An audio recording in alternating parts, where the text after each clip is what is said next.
चलिए जरा देखिए, इस क्वेश्चन को भी सॉल्व कर देते हैं। क्या बोला गया है कि आपको n की वैल्यू बताना है। तो देखिए जरा ध्यान से, 2nc3 इक्वल टू नहीं बेटा, डिवाइड बाई है। ठीक है, डिवाइड बाई करेंगे, रेशियो मतलब divide by nc3 equal to 12 divide by 1। तो जरा सॉल्व करते हैं इसे। देखिए क्या होता है, ऊपर जो लिखा है 2n उसका फैक्टोरियल डिवाइड बाई नीचे जो लिखा है 3 का फैक्टोरियल घटा के, मतलब 2n-3 का फैक्टोरियल। ठीक है, फिर ये डिवाइड बाई लाइन, ये वाली लाइन हो गई। ठीक है, इसके बाद n फैक्टोरियल डिवाइड बाई नीचे 3 फैक्टोरियल इंटू, दोनों को माइनस करें, n-3 factorial equal to 12 divide by 1। ठीक है, जरा देखते रहिएगा।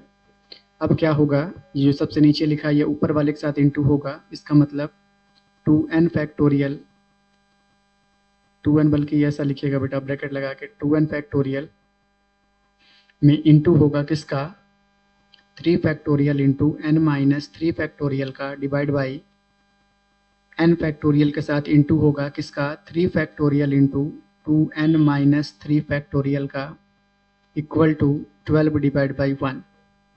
3 फैक्टोरियल से 3 फैक्टोरियल हटा दीजिए, कितना नज़र आ रहा है आपको, 2n factorial into n-3 factorial divide by n factorial into 2n-3 factorial equal to 12 divide by 1।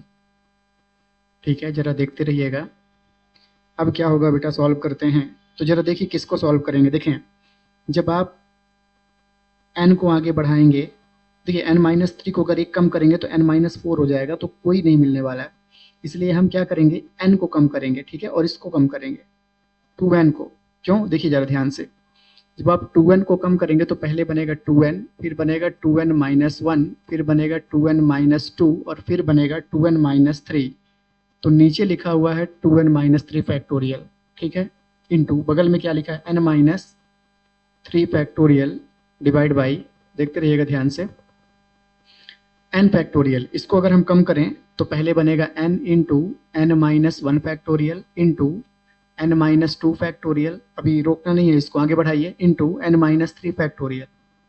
क्यों ऐसा कर रहे हैं, देखिए ध्यान से, अभी 2 पे मत रोकिए, इसको आगे बढ़ाइए, कितना आ जाएगा अगला, n-3 फैक्टोरियल। ठीक है, क्योंकि हमें ऊपर कट करना है इसको, और जो बचा हुआ है कितना बचा है, into 2n-3 factorial equal to 12 divide by 1।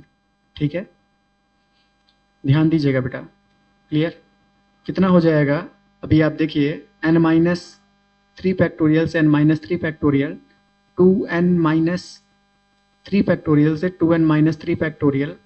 ठीक है, और क्या बचा, जो बचा उसे लिख देते हैं, क्या बचा है, 2n into 2n-1 2n-2 divide by n into n-1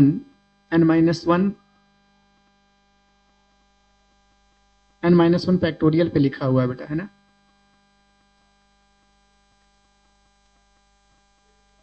n-1 का फैक्टोरियल क्यों नहीं हटा, देखिए ध्यान से जरा, n-1 में फैक्टोरियल है ही नहीं एक्चुअल में। क्यों, क्योंकि इसे हम कम किए हैं ना, n को कम किए हैं, तो n-1 में फैक्टोरियल नहीं था, n into n-1 into n-2 into n-3 factorial ऐसा था। ठीक है, देखते रहिएगा। तो क्या हुआ, n into n-1 into n-2 equal to 12 divide by 1। ठीक है, अभी अगर हम ध्यान दें, n से n भी कैंसिल हो रहा है, 2 इंटू 2n-1, इसमें से अगर हम 2 कॉमन ले लें तो देखिएगा 2 कॉमन लेने पर बनेगा n-1 divide by n-1 into n-2 equal to 12 divide by 1।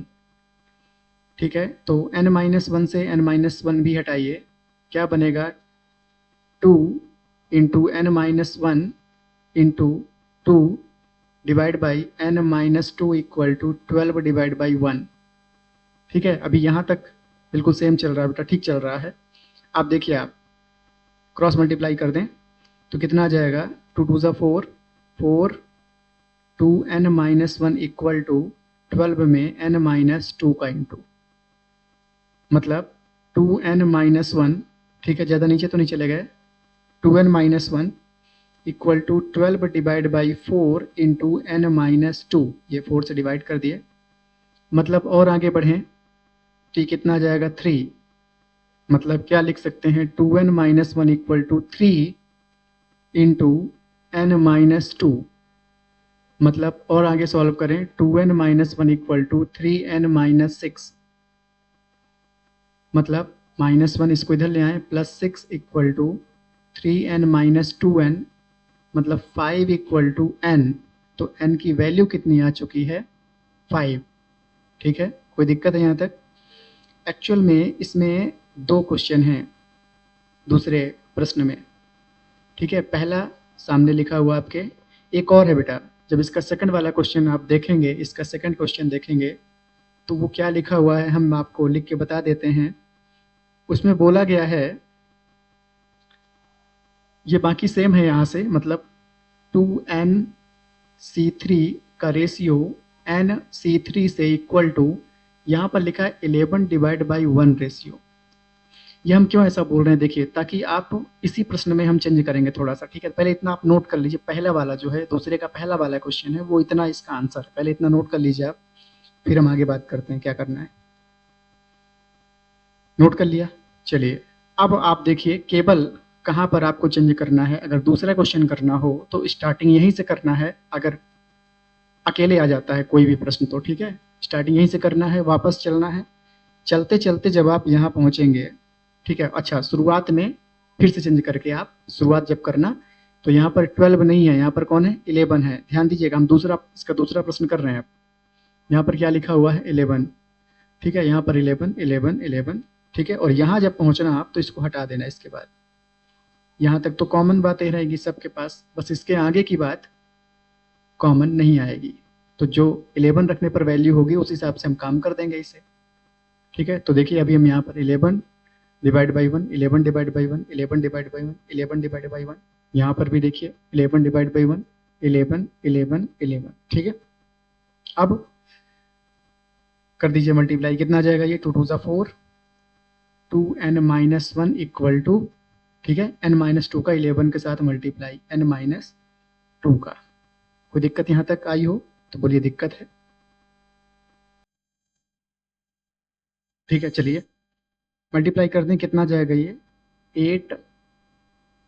8n-4 equal to 11n-22, कितना आ गया ये -4 + 22 इक्वल टू 11n, ये उधर जाएगा -8n, मतलब कितना हो गया 18 इक्वल टू, कितना हो गया बेटा ये 3n, ठीक है, मतलब 18 divide by 3 equal to n, तो n की वैल्यू कितनी आ जाएगी 6, ठीक है, तो n की वैल्यू कितनी आ जाएगी बेटा 6,